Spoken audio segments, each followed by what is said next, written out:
I know. Yeah, Like, they're like, yeah. I feel like they're more like comic book style almost. Yeah, I'm not sure how that's to a good way to describe put it. it. Yeah, because they're all pink and blue and orange and all of that, Mhm. and then Celsius is just like the logo and like an orange very or something. sleek. Mhm, Yes. Yeah, gives more gym goer person. It you does. know? It You know? does. Yeah. Yeah. I don't know.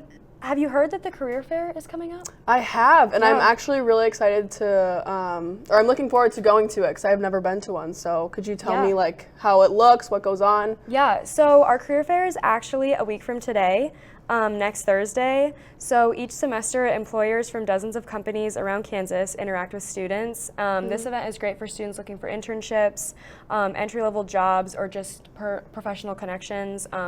So like I said, it is this next Thursday, March 6th from 10 to 3 at Stauffer Flint Hall. There will also be a photographer taking headshots between 11 and 2. I got my headshot taken at the career fair that we had in the fall. It's the spring Okay. now. But it was great. I think I need a headshot of me. I'm using my senior pictures. Like I think I need a little bit more sophistication on that. Yeah, I definitely did. I was also using my senior pictures, and I was trying to make my LinkedIn page, and I was like, this doesn't look very professional. No, and I don't even No. look like that anymore, I think. I know, Like, I look completely different. yeah. But yeah, it's a great opportunity because I feel like there was a variety of just like professionals there, because there's marketing, advertising, public relations, but then there's also like news and all of that. Yeah, other and I stuff. feel like it's probably a great way to like network and For get yourself sure. out there. It definitely is.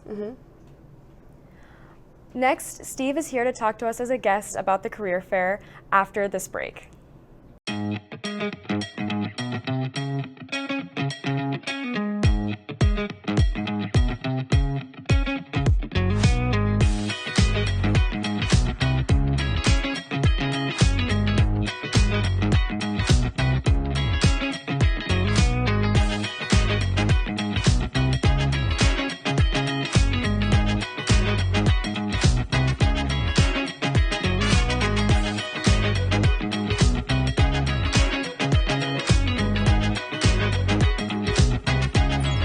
National champions deserve a clean campus. Don't wait for other Jayhawks to pick up your mess. Keep the University of Kansas clean. Where you go to college makes a statement about you. This place will become a part of you, your identity for life.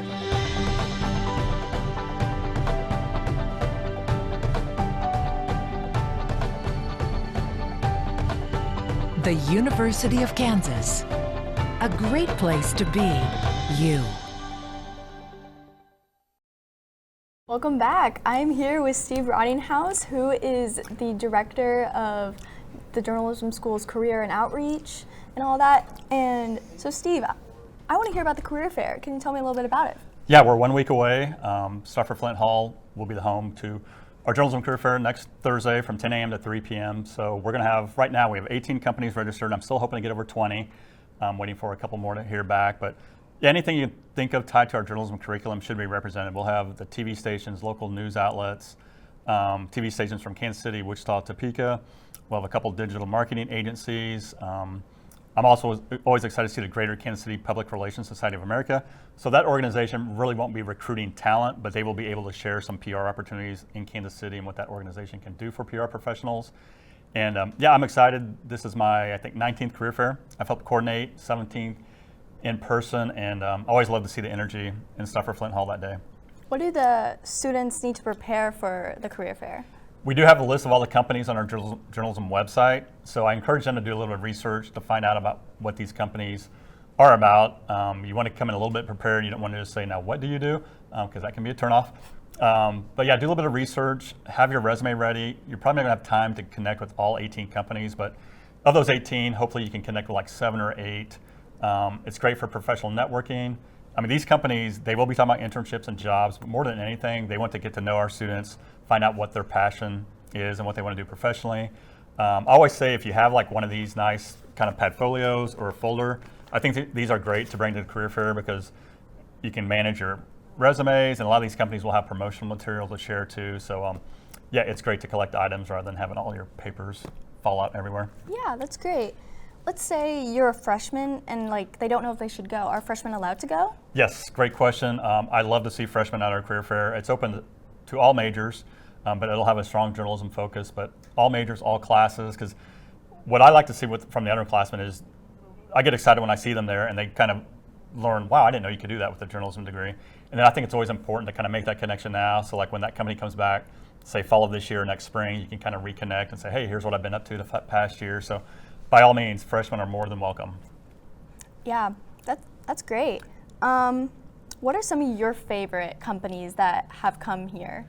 I love I really like when the alums come back to represent their companies. Like, I don't know if you remember Jackson Kurtz. He was a rising star broadcasting student here a few years ago. Now he's a KMBC anchor out of Kansas City. So he's coming back to represent his company. So anytime those KU alums come back, I get excited about that.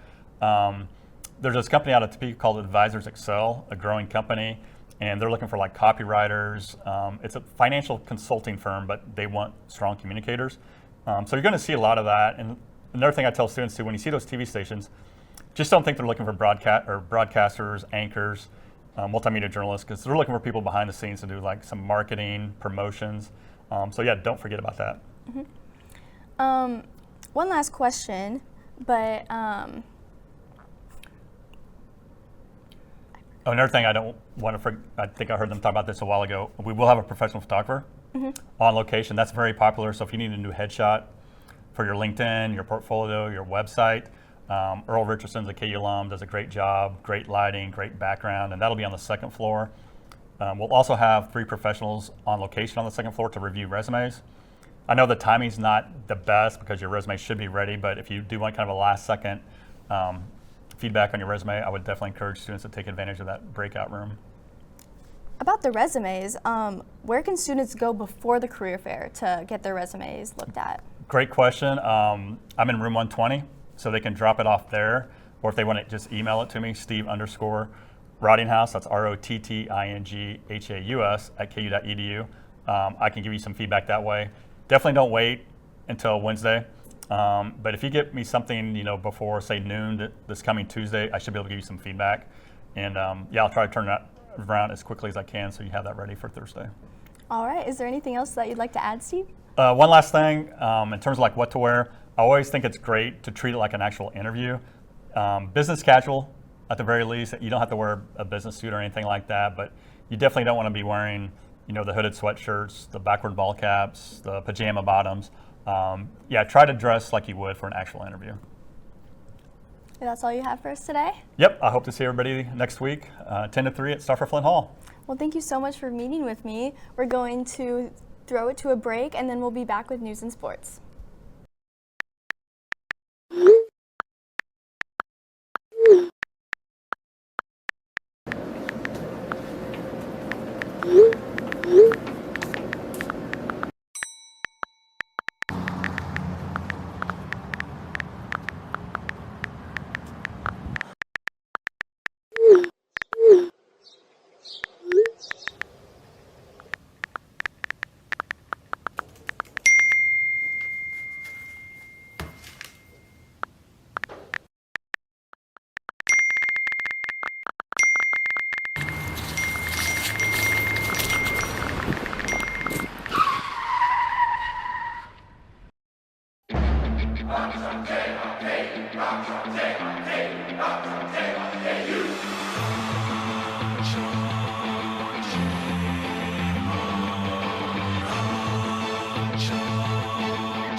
Welcome back. I'm Carly. And I'm Ella. This is your Good Evening KU news update. Because of President Trump's recent cost-cutting efforts, thousands of U.S. Forest Service employees have been laid off. Since their layoffs, workers have been speaking out. Former employees claim that this reduction in manpower will lead to less accessible trails, closed information stations in national parks, and an easier spread of deadly wildfires. Alani Nu is getting bought by Celsius for $1.8 billion. This merger aims to create a strong platform in the U.S. energy drink market focused on healthier, zero-sugar options and projecting about $2 billion in sales. The acquisition will improve Celsius's position in a growing market and expand access to wellness-focused consumers. Egg prices have skyrocketed a staggering 53% in the last year due to the rapidly spreading bird flu. The Trump administration's Agriculture Secretary Brooke Rollins announced a plan to combat these prices on Wednesday. The plan includes millions of dollars in aid to farmers and research to help slow the disease's spread. It also includes imports of millions of eggs from other countries. Rollins admitted that even with this plan, it will take a while for consumers to see a change in stores. Michelle Trachtenberg has died at the age of 39, according to the New York City Police. The actress gained fame as a child star in Harriet the Spy and memorable roles in TV shows including Gossip Girl. Starbucks is going through a menu glow-up. The company announced that they will be removing 13 drinks from their menu starting on Tuesday, March 4th. Some drinks leaving include the iced matcha lemonade, espresso frappuccino, and white hot chocolate. The company still plans to introduce new drinks and flavors for the upcoming spring season. The Haskell Foundation is now accepting donations to support employees who were recently fired and will help some roles on campus. As of Tuesday morning, around $57,000 have been raised. 2 weeks ago, nearly 30% of Haskell staff were laid off due to nationwide cuts implemented by the Trump administration. The Jayhawk baseball team is just getting started with its home opener against Omaha. The first pitch at Hoagland was scheduled a few minutes ago at 3 p.m. KU brings in a 7-0 record to start this season. This is the best season opening the team has had since 2014 when they had a 9-0 start. The softball team is also playing well. After a rough start, the Jayhawks are number 7 and 5, riding a 5-game win streak. The Jayhawks have one more tournament this weekend before opening the Big 12 Conference play at Baylor. First up for KU at the Oklahoma tournament is an 11 a.m. matchup tomorrow against Marshall. The AP Top 25 poll was released on Monday, and the KU men's basketball team wasn't on it for the first time since 2021. They may be turning that around, though.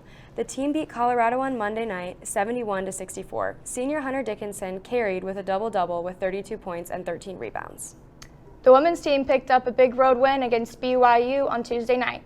Junior Elle Evans scored 24 points, and freshman Reagan Williams chipped in 20 points in a 71-66 victory. The Jayhawks are now 16-12 overall, with senior night scheduled for Sunday against Oklahoma State. And finally, the track and field team is off to Lubbock, Texas this weekend for the Big 12 Indoor Championships. Texas Tech is hosting the 2-day meet, which can be viewed on ESPN+. That's all we have for Good Evening KU. We'll be back next week at 3. Make sure to watch Good Morning KU Sports tomorrow at 10 a.m. and Playmakers tomorrow at noon.